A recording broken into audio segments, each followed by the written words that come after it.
నమస్తే. బీజేపీలో సంస్థాగతంలో కీలక మార్పు చోటు చేసుకున్నది.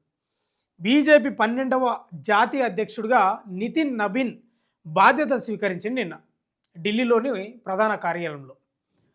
ఆయన బ్యాక్గ్రౌండ్ కూడా చెక్ చేస్తే నిజంగా చాలా అద్భుతంగా ఉంది. సాధారణ కార్యకర్త స్థాయి నుంచి ఈ స్థాయికి వచ్చినంటే మామూలు విషయం కాదు.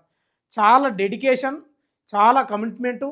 ఉదయం 4:30 నుంచి 5 మధ్యలోనే లేస్తాడట నిద్ర. ఏబీపీ కార్యకర్త నుంచి ఆయన ప్రస్థానం మొదలైంది. ఇంకోటి ఏంటంటే 12వ జాతీయ అధ్యక్షుడిగా నితిన్ నబీన్ ఎవరైతే ఉన్నాడో గతంలో చేసిన 11 జాతీయ మంది అధ్యక్షులలో అతి చిన్న వయస్కుడు, 45 ఏండ్లే ఉన్నాయి. బీజేపీలో కూడా చాలా విచిత్రాలు చోటు చేసుకుంటాయి. అసలు ఎవరు ఊహించని వాళ్ళకు పదవులు వస్తాయి. అసలు ఎవరు ఊహించలేదు. కానీ బీహార్కు సంబంధించిన వ్యక్తి.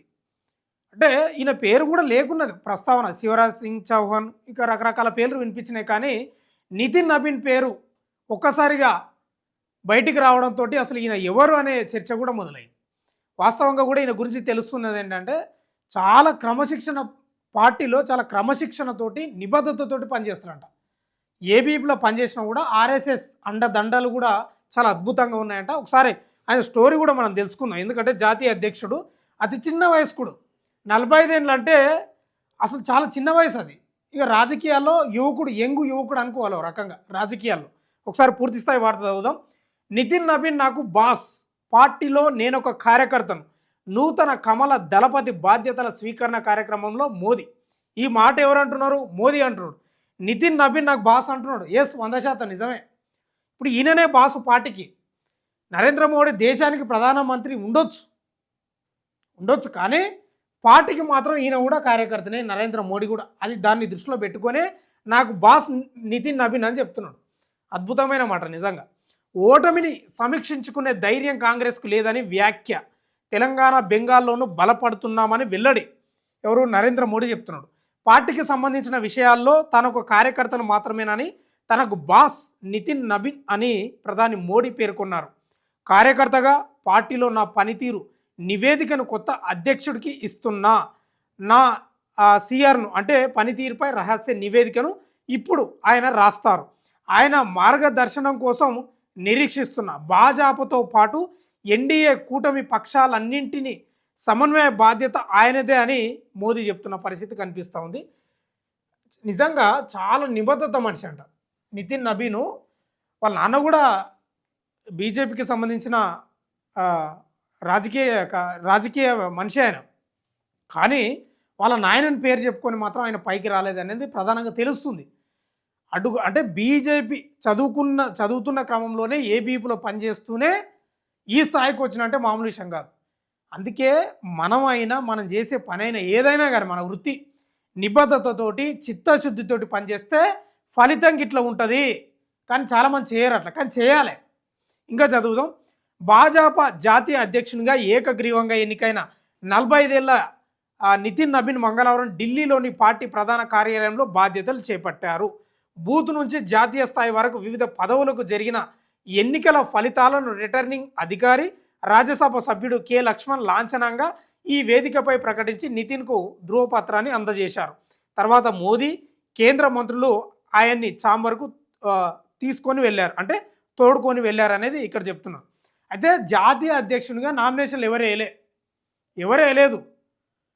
ఇక ఈయననే ఏకగ్రీవంగా ఆయన దాదాపుగా ఈయన తరపున కూడా నామినేషన్ దాఖలు చేసిండు జాతీయ అధ్యక్ష పదవి కోసం.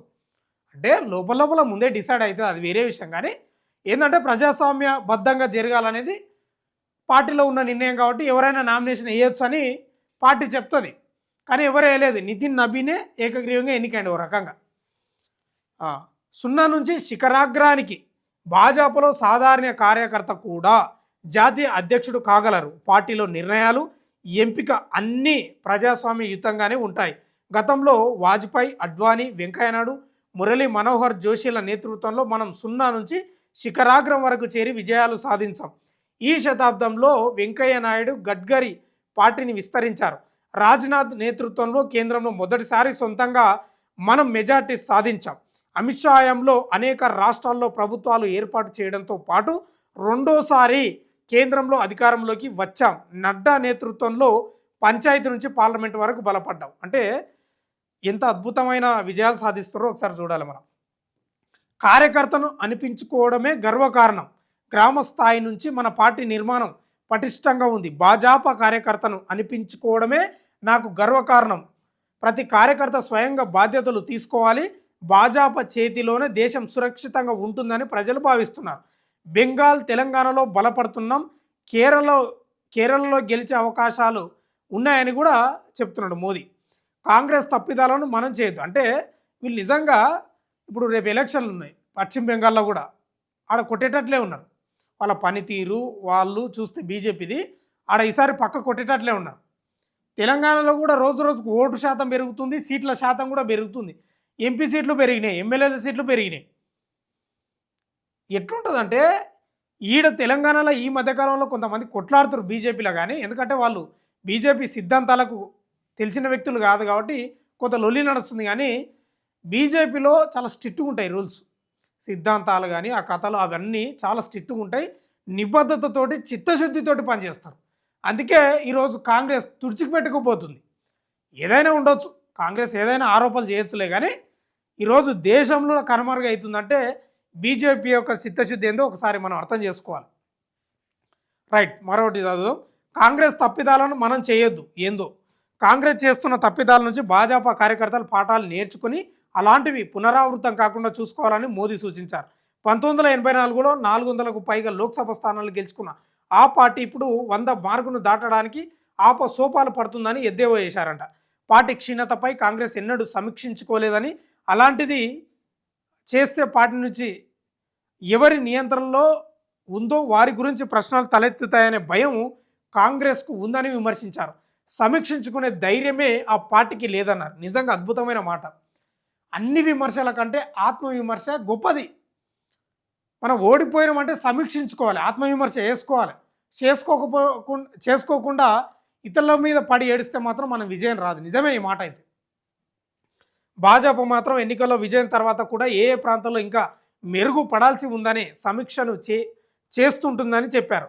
భాజపా అంటే ఒక సంప్రదాయం, ఒక కుటుంబం.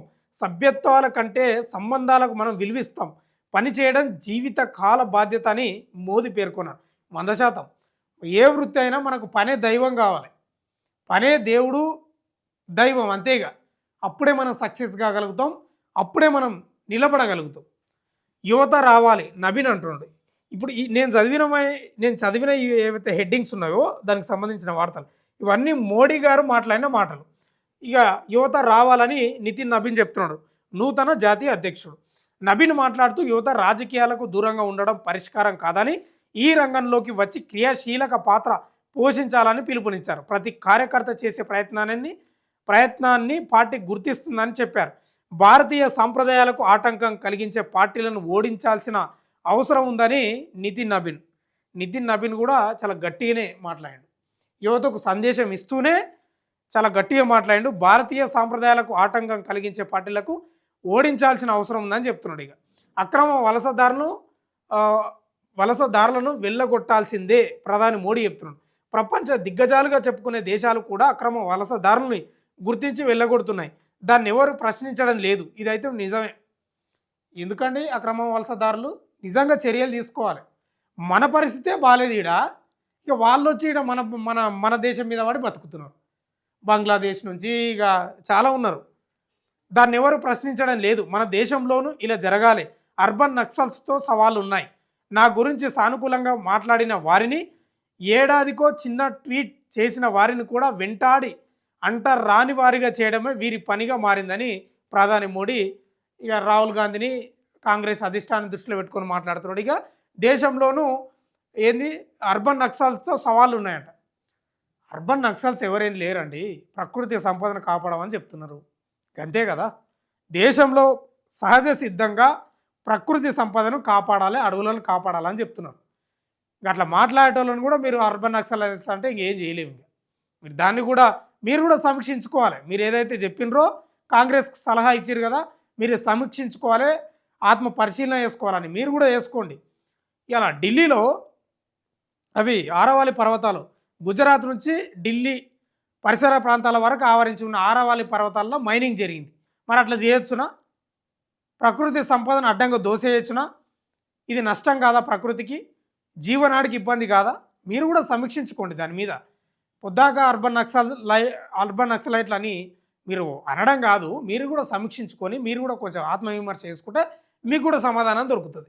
ఇది మొత్తం మీద అయితే నితిన్ నబీన్కు అవకాశం కల్పించిండు ప్రధాని మోడీ. ఎవరి పాత్ర ఏమి ఉండదు. ప్రధాని మోడే భవిష్యత్తు తరాలను ఏంది దీని వెనుక ఉన్న మతలబ్ ఏంటంటే భవిష్యత్తు తరాలను దృష్టిలో ఉంచుకొని చేసిండు. ఇది మామూలుగా తమాషాగా ఏదో నీళ్ళు తాగినట్టు ఏదో చేయలేదు. భవిష్యత్ తరాలను 45 ఏళ్ళు అంటే యువకుడు, రాజకీయాల్లో 55 ఏళ్ళు అయినా యువకుడే. ఇంకా 45 ఏళ్ళు అంటే యంగు అంటే నరేంద్ర మోడీ కూడా ఆయన వయసు కూడా దాదాపు 70 దాటింది కదా. ఇక నెక్స్ట్ తరం ఇప్పటికే వార్తలు వస్తున్నాయి. నెక్స్ట్ ప్రధాని ఎవరంటే యోగి ఆదిత్యనాథ్, ఆయన కూడా యువకుడే. ఇవన్నీ దృష్టిలో పెట్టుకొనే నితిన్ నబీన్ను జాతీయ అధ్యక్షుడిగా ఒక 25 ఏళ్ళు 30 ఏళ్లకు ఎలాంటి డోక లేకుండా పార్టీకి కానీ సంస్థాగతంగా దాన్ని దృష్టిలో పెట్టుకొని చేసిండనేది లోపల వార్తలు వినిపిస్తూ ఉన్నాయి. ఏదేమైనా నిబద్ధతకు చిత్తశుద్ధికి ప్రధాని మోడీ పట్టం కట్టిండి అనేది ప్రధానంగా తెలుస్తుంది. నితిన్ నబీన్ కూడా మొన్న బీహార్ ఎన్నికల్లో బీజేపీ కూటమి గెలిచింది కదా, ప్రధాన పాత్ర పోషించిండు అధికారంలోకి రావడానికి. ఇవన్నీ దృష్టిలో పెట్టుకొని ఆయన యొక్క కార్యకర్త స్థాయి నుంచి ఆయన చేసిన పని విధానం అన్నీ దృష్టిలో పెట్టుకొని నితిన్ ముందు తరాలను దృష్టిలో పెట్టుకొని పార్టీని ఇంకా ఒక 30 ఏళ్ళు ముందుగానే ఆలోచించి ఈయనను నియమించినట్లు తెలుస్తుంది. మొత్తమే అయితే నితిన్ నబీన్ చాలా స్ట్రిక్ట్గా ఉంటాడంట. ఉదయమే లేస్తాడంట, 4:30 5 గంటలకి లేస్తాడంట. దాదాపుగా లేచి తన కార్యక్రమాలను మొత్తం మొదలు పెడతాడంట. అట్లా ఉన్నందుకే ఈ స్థాయిలో ఉన్నాడనేది ప్రధానంగా తెలుస్తుంది. చూస్తూనే ఉండండి మన తొలి వెలుగు.